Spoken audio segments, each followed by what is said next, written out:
Your film exposes the cultural genocide of the first peoples of North America, which was part of the official strategy of the European settler governments for a long time. I feel that it's important for me as a first generation immigrant, first to Canada and then to the United States, and perhaps also for others who are descendants of immigrants, to be aware of the interconnected complexity, depth, and range of trauma related to cultural and physical genocide that First Peoples have had to endure and continue to endure. In the first 10 minutes of Sugarcane, we hear about how many committed suicide while still children in the residential school and how many more committed suicide later. When asked to provide testimony, we hear Native elders talk about residential school clergymen physically and sexually abusing them when they were children. And this violence perpetrated by guardian figures on children was also punishment for the children, expressing their identities through their languages and cultural knowledge and practices, cultural practices that could have provided healing, like we see you practicing in Sugarcane, Julian, with the eagle feathers and other practices. And so we hear many elders in the film whisper how they were made to feel dirty and shame about being Native.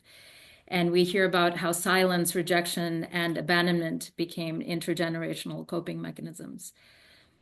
You both lived among the Williams Lake First Nations for many years, and Julian, several generations of your family were forced into St. Joseph's. How, in the face of so many types of atrocious trauma and dehumanizing, do you both understand or feel that have these elders, this community, managed to still build resilience and perseverance? I think that one of the things that is a deep irony of the schools in this history is that obviously the schools were a deeply dehumanizing institution or set of institutions that were premised on the idea that Native people in our culture were backwards and dirty and ugly and deserved to die.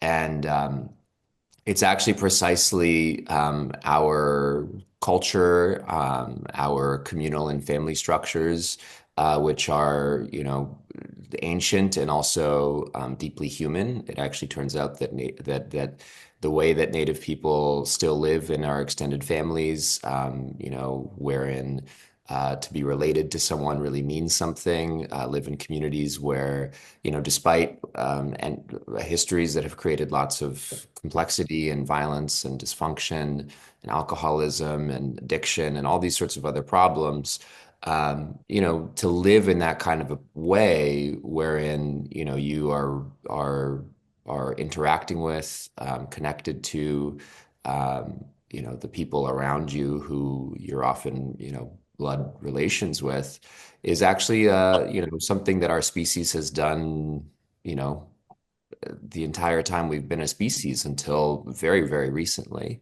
And only in certain, colonized Western contexts do people not really live like that anymore. And it's actually only really within the last 50 to 100 years that people have not lived in that kind of way. And it turns out that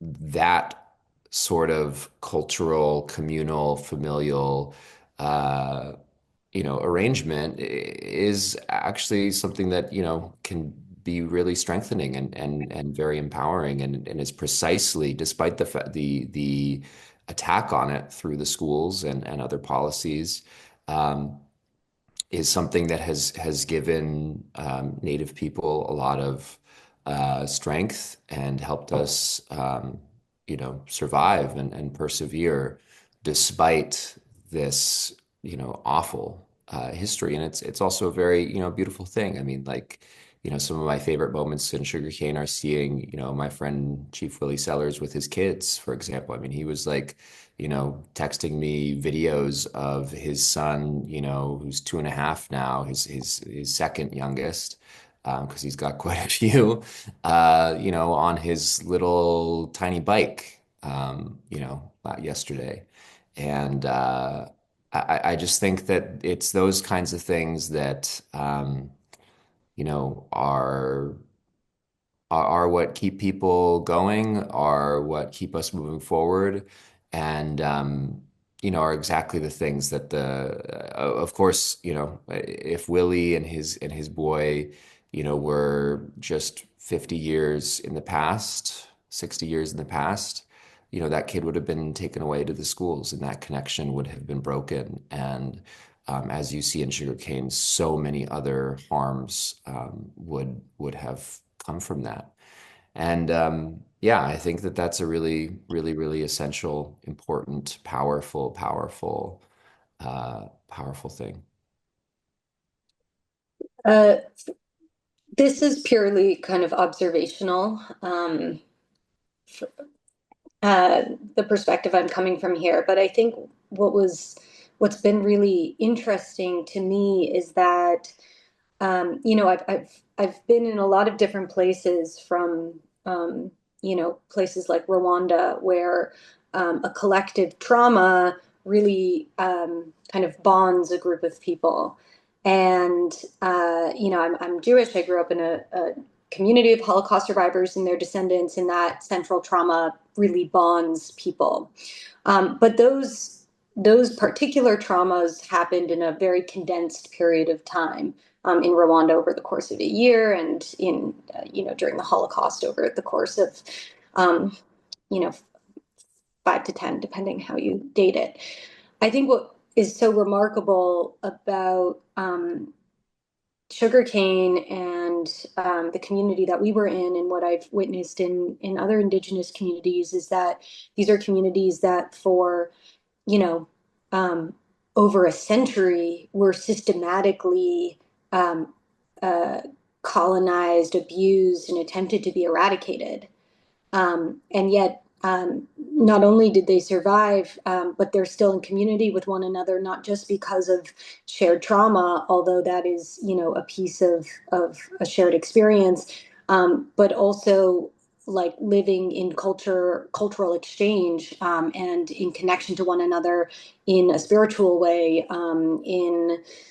yeah, just so many other different kind of tightly knit community bonds that I haven't seen in the same way in other places.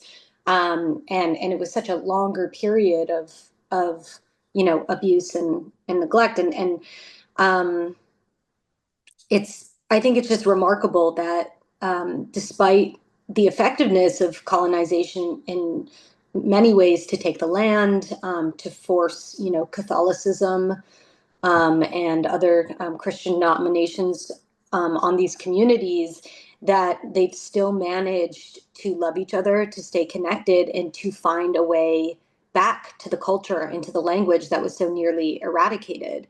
And I think part of that has to do with a connection to the land. Part of that has to do with the connection to spirituality. And I think what Julian was saying, of course, about like living in community and in reciprocity, having kind of a value system that preferences community above the individual, which I don't think exists so much anymore around the world. So all of those things for me were really remarkable about the way that people survived, and not only are surviving but reclaiming and trying to rebuild.